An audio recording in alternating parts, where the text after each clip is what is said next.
see a face here, a face here. What really caught my eye was this upside down stripe here. I couldn't figure out what that could have been.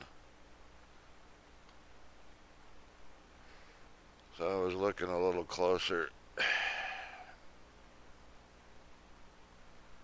So that's a little closer up of that image right here.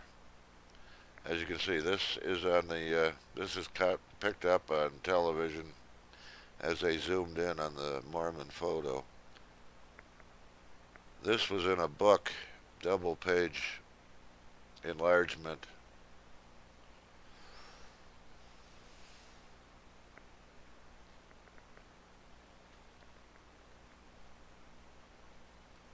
So you get the gist of it. I was looking there, and let's take him now.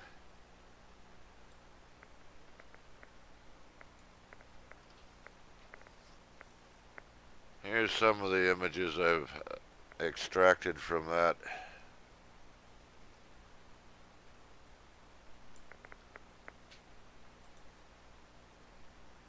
How about a colorized version?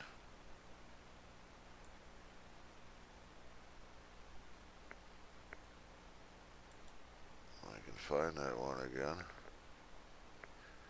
Well, anyways, here's an even more extreme close-up. Let me see if I move that in a little.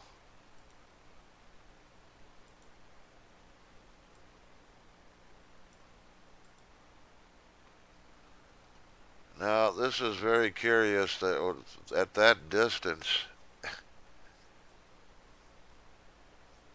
I mean, it's picking up this. Oh, 3 or 4.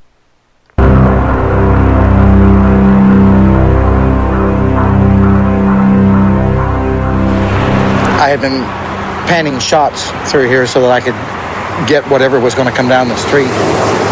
And I saw that it was the President of the United States. And as I was... Now, Gordon Arnold, here's his story here.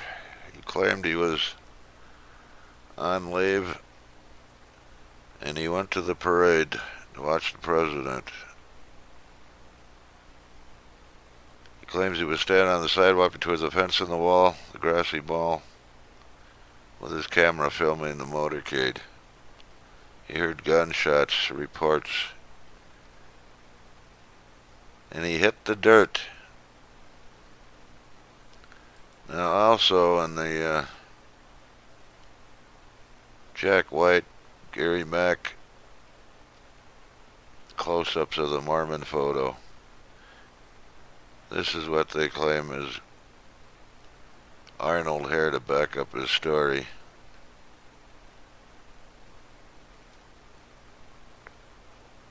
Panning down this direction. Just as I got to about this position, a shot come right past my left ear. And that meant it would have had to come from this direction. At that time, I turned to Gail and said, that's it, hit the ground. And now,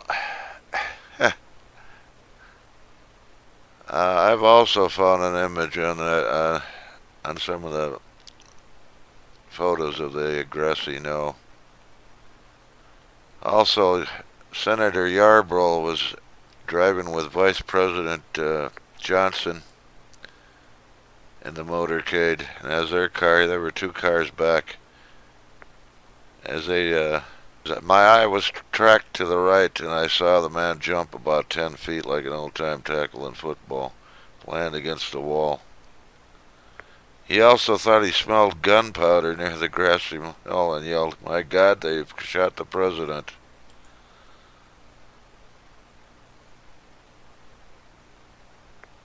And and Arnold says he hit the dirt. Now here's a close-up I've found.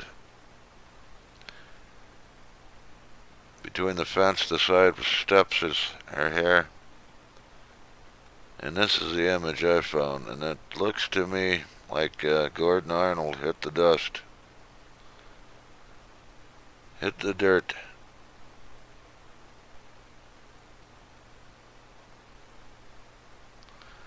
And if what he says is true, and that's him there, or the other, and the other image,